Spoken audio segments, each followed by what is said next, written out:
ဒါ basic Microsoft Word မှာကျမတို့သိထားတဲ့လုပ်ငန်းခွင်သုံး skill ခုနှစ်ခုကိုသိထားတင်ပါတယ်။အဲ့ဒါတွေကလုပ်ငန်းခွင်ရဲ့နေရာတိုင်းမှာသုံးတယ် assignment တွေရေးတဲ့နေရာမှာလည်းအရေးကြီးတယ် project တွေရေးတဲ့နေရာမှာလည်းအရေးကြီးတယ် report ရေးတဲ့နေရာမှာ report တွေထုတ်တဲ့နေရာမှာလည်းအရေးကြီးတဲ့ skill ခုနှစ်ခုပါ။ဒါတွေဆိုရင်ဘာလဲနံပါတ်1ကကျမတို့ကွန်ပျူတာရဲ့ Microsoft Word တွေမှာ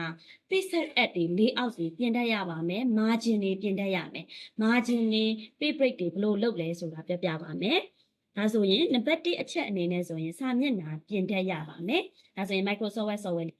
Microsoft Word software လေးထဲမှာဒါလေးတွေကတော့ဒီမှာစာရေးထားလိုက်ပြီပေါ့နော်ဒီစာမရေးခင်မှာအဓိကသိရမယ့်အချက်ဒီစာမျက်နှာဘယ်လိုပြင်မလဲစာမျက်နှာပြင်မှုအတွက်ကကျမတို့ဒီ menu တွေထဲကဒီနားလေးမှာပါတယ်တချို့ကြတော့ page layout လို့လည်းခေါ်တယ်တချို့ကြတော့ layout လို့ပါတယ်ဒီနေရာမှာ page layout ရှိရင်လည်းရတယ်layout ရှိရင်လည်းရတယ်ဒီမှာကျမထဲမှာဆိုရင်တော့သူကဘာရှိလဲဆိုရင် page layout တော့မပါဘူး layout ပေါ့2019 version မှာ layout ရှိတယ်2010ဆိုရင် page layout ရှိပါတယ်ဒီနေရာမှာ margin တွေပြင်တတ်ရမယ် margin ကိုကဘယ်လောက်ထားရမှာလဲဥပမာ assignment တွေရေးတဲ့နေရာမှာဆိုရင် margin သတ်မှတ်ထားတာရှိတယ်အဲ့ဒါတွေသတ်မှတ်တတ်ရမယ်ပြီးရင်အလျားလိုက် down လိုက်အလျားလိုက်ဆိုရင်တော့ landscape down လိုက်ဆိုရင် portraitပြီးရင်ကိုကဘာစာမျက်နှာနဲ့ print ထုတ်ရမှာလဲဒါမှမဟုတ်လို့ရှိရင်သူကသတ်မှတ်ချက်ရှိပြီးသား A4 နဲ့ရေးပါ A3 နဲ့ရေးပါ letter နဲ့ရေးပါဒါတွေဆိုရင်ဒီနေရာမှာ A4 နဲ့ရေးရမှာလား letter နဲ့ရေးရမှာလားဒီလိုနေရာကြီးပြင်တတ်ရမယ်ဒါကို page set စာရွက်တွေစာမရေးခင်မှာအရင်ဆုံးပြင်ထားရင်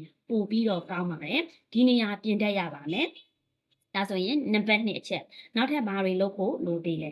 ဟုတ်ပြီနံပါတ်2အချက်ကကြတော့ကျမတို့က font size တွေ space တွေ alignment တွေဒါတွေပြင်တတ်ရမယ်တဲ့ format ပြင်တဲ့ပုံစံ format ပြင်တဲ့ပုံစံဆိုတာဘယ်တက်မှာရှိရလဲတစ်ချက်ကြည့်ကြည့်နဲ့ format ပြင်တော့မယ်စာရီပြင်ရမယ်စာရီပြင်ရမယ်ဆိုရင်တော့ home tab ထဲကနေပြင်ရမယ် home tab ထဲကနေဘယ်လိုပြင်ရမှာလဲဥပမာခေါင်းစဉ်ဆိုရင်အဲ့ခေါင်းစဉ်ကိုဆက်လက်မှတ်တာကလည်းအရေးကြီးရယ်နော်ဆက်လက်တွေလည်းမှတ်တတ်ရမယ်အခြေခံအားဖြင့်ရတော့ဒါဆိုရင်ကျမတို့ကစလုံး site တွေကြီးကျင်တယ်ဒါတွေသုံးတတ်ရမယ်ဘယ်လိုကြီးမှာလဲပြီးရင်စလုံး site တွေပေးကျင်တာလားပေးတတ်ရမယ်ဒါကို format ပြင်တယ်လို့ခေါ်တယ်ဒီနေရာမှာ font ကိုပြောပါတယ်တချို့ဆိုရင် Time New Roman font နဲ့ရေးပေးပါဒီလိုပုံစံမျိုးတွေပါတယ် Time New Roman ဆိုရင် Time New Roman နဲ့ရေးတတ်ရမယ်ခေါင်းစဉ်ဖြစ်တဲ့အတွက်ဘိုးတင်ပါလားဒါမှမဟုတ်လို့ရှိရင် underline တားမှာလားဒီလိုဟာတွေလောက်တတ်ရမယ်ဒါတွေကို format ပြင်တယ်လို့ခေါ်တယ်ခေါင်းစဉ်ကိုစာရွက်ရဲ့အလဲကောင်ကိုပို့မှာလားပို့တတ်ရမယ်ဟုတ်ပြီ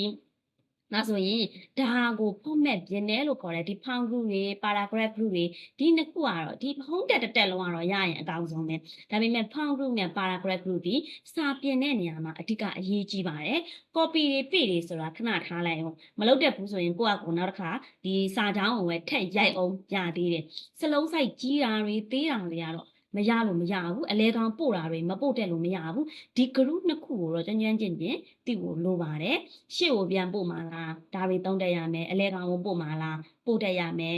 ပြီးရင်ဒီနေရာမှာစလုံးခေါင်းစဉ်ဖြစ်တဲ့အတွက်ဒီဇိုင်းလေးတွေနဲ့ထားချင်တာလားထားတတ်ရမယ်အဲ့ဒီဒီဇိုင်းလေးတွေမလိုချင်ဘူးကိုဖြောက်မှာလားဒါဆိုရင်မလိုချင်ဘူးဆိုရင်ဘယ်လိုဖြောက်ရမလဲဖြောက်တတ်ရမယ်ပေါ့နော်ဟုတ်ပြီစလုံးကိုအယောင်ထည့်ချင်တာလားဒီမှာစကလုံးအယောင်လေးတွေထည့်တတ်ရမယ်အပေါ်အောက် spacing ကိုကျမတို့ချားချင်ဒါဆိုရင်အပေါ်အောက် spacing ချားမယ်ဆိုလို့ရှိရင်လည်းဒါကို select မှတ်လိုက်မယ်အပေါ်အောက် spacing စားတဲ့ပုံစံလေးတွေကဘယ်နေရာမှာရှိတာလဲဒါဆိုဒီနေရာလေးမှာ spacing လေးတွေဘယ်လိုလဲ 1.5 ထားခိုင်းတာလား1.5လား1.5လားနှစ်ထားခိုင်းတာလားဒါတွေက assignment တွေဒါမှမဟုတ် report လုပ်တဲ့အချိန်တွေမှာစာမှာပါပြီးသားပါ1.5ထားပါ2.0ထားပါဒါတွေပါပြီးသားเนาะဒါဆို1.5ထားပါဆို1.5ထားတတ်ရပါမယ်အဲ့လိုပုံစံမျိုးတွေသိရမယ်ပေါ့နော်ဒါဆို home tab ထဲမှာဒီလိုဟာတွေသိရမယ်ဟောဆိုလေးက layout tab ထဲမှာဆိုရင်ဒီစာရွက်ပြင်တဲ့အပိုင်းလေးတွေကသိရပါမယ်နံပါတ်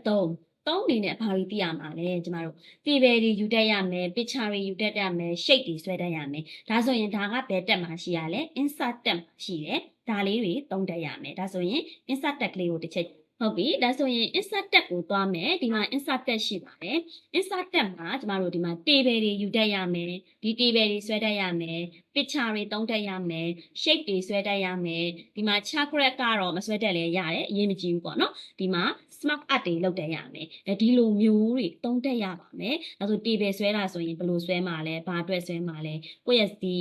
assignment လုပ်တဲ့အထဲမှာ report လုပ်တဲ့အထဲမှာ table တွေပါလား table တွေပါရင်ဒီကနေဆွဲတတ်ရပါမယ်ဒါဆိုရင်ကျမတို့အရေးကြီးတဲ့အချက်၃ချက်ပြောပြီးသွားပါပြီဒါလေးတွေကိုရလားတစ်ချက်ကြည့်ကြည့်ပါမရဘူးဆိုလို့ရှိရင်လည်းကျမတို့ဒီ Great Education မှာလာပြီးတော့ကိုမရတဲ့အပိုင်းလေးတွေမေးလို့ရပါတယ်နောက်ထပ်၄ခုကျန်တာကို sharing ဆက်လုပ်ပေးပါမယ်